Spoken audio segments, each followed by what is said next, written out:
Assalamualaikum warahmatullahi wabarakatuh. Selamat pagi anak-anakku semuanya. Pada minggu kali ini kita akan belajar mengenai kiat belajar di sekolah baru.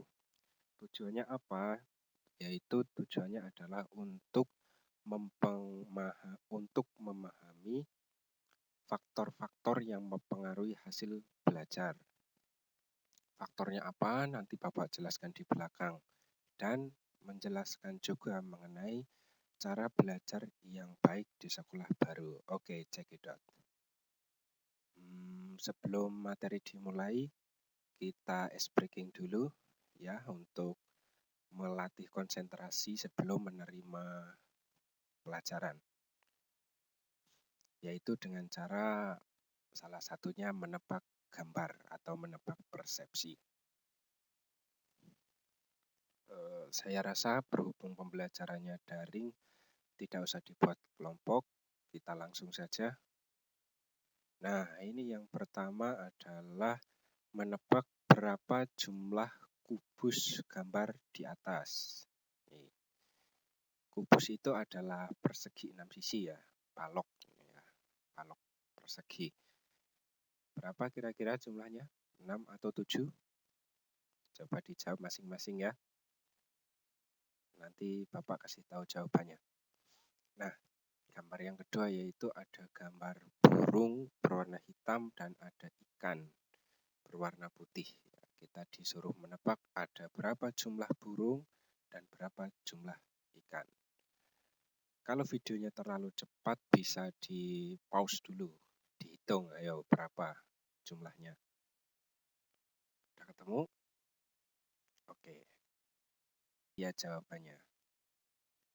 Jawabannya semuanya bisa 6 dan bisa 7. Ya. Jadi kalau kita melihat dari kubus yang berwarna hitam itu 7. 1, 2, 3, 4, 5, 6, 7. Dan untuk yang berwarna hijau di ikan ini ada berapa? 1, 2, 3, 4, 5, 6, 7, 8, 9, 10, 11, 12, 13. Siapa yang jawabannya betul? Ayo.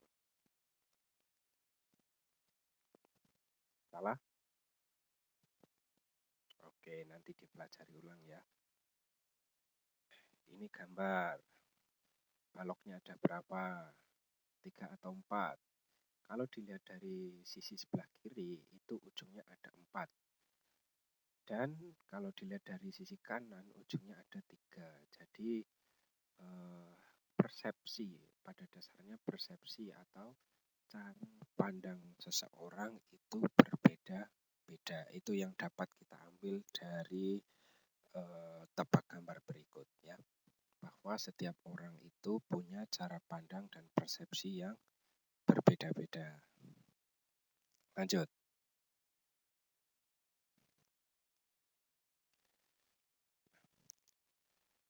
Apersepsi.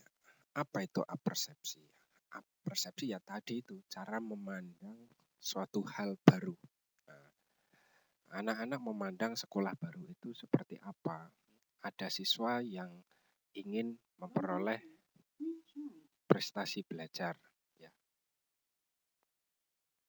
Ada juga siswa yang memandang sekolah baru hanya buat gaya-gayaan aja, itu ada. Tapi yang betul ya,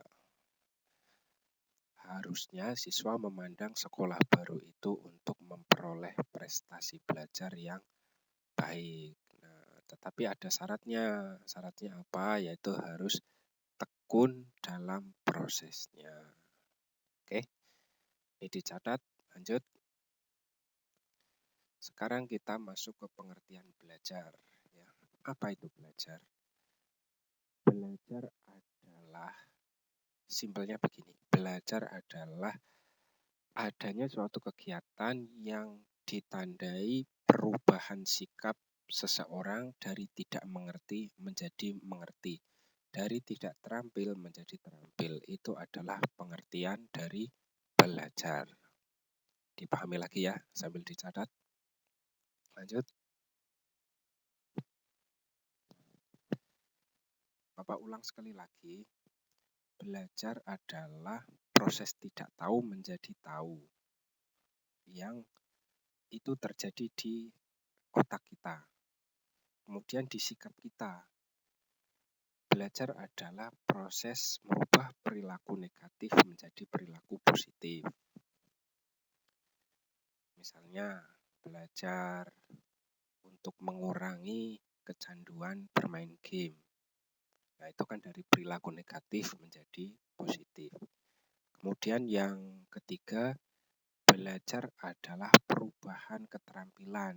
Jadi yang tadinya tidak terampil menjadi terampil.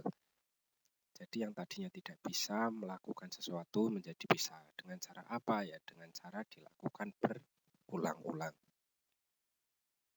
Nah, ini dia. Belajar juga ada faktornya. Faktor-faktor yang mempengaruhi hasil belajar itu ada niat. Kalau kita belajar tidak ada niat, berarti hasil belajarnya nanti akan sia-sia, kurang mantap. Niatkan belajar yang baik, belajar adalah ibadah, kemudian belajar bersungguh-sungguh karena kita tidak ingin mengkhianati jerih payah orang tua. Ini faktor-faktornya ada 7, nanti dipelajari, dicatat ulang. Ya. Kemudian kita lanjut ke slide berikutnya. Jangan lupa ini dicatat, nanti kalau ada poin yang tidak paham bisa ditanyakan. Ini cara-cara belajar siswa di sekolah, ya, dicatat.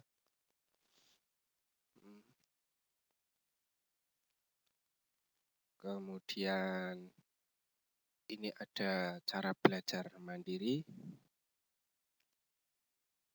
Ini ada cara belajar di rumah. Nah, khusus belajar di rumah, ini ada poin pertama, memahami gaya belajar. Nah, itu nanti akan menjadi materi di berikutnya. Gaya belajar orang itu berbeda-beda, visual, audio, ataupun kinetik. Nah, anak-anakku sekalian, tiap anak itu punya gaya belajar yang berbeda-beda.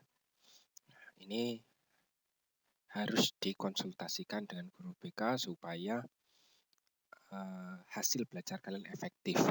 Bapak beri contoh ya, ada anak yang belajar dengan cara menghafal dan membaca buku secara banyak. Tekun membaca dan menghafal. Tetapi ada anak yang susah sekali dalam menghafalkan. Dia hanya pandai mendengarkan saja, langsung paham. Tetapi kalau disuruh membaca itu pusing.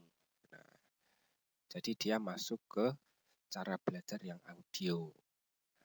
Itu salah satu contohnya. Dicatat dulu, disiapkan pertanyaannya. Dan cara belajar di sekolah ini ya ada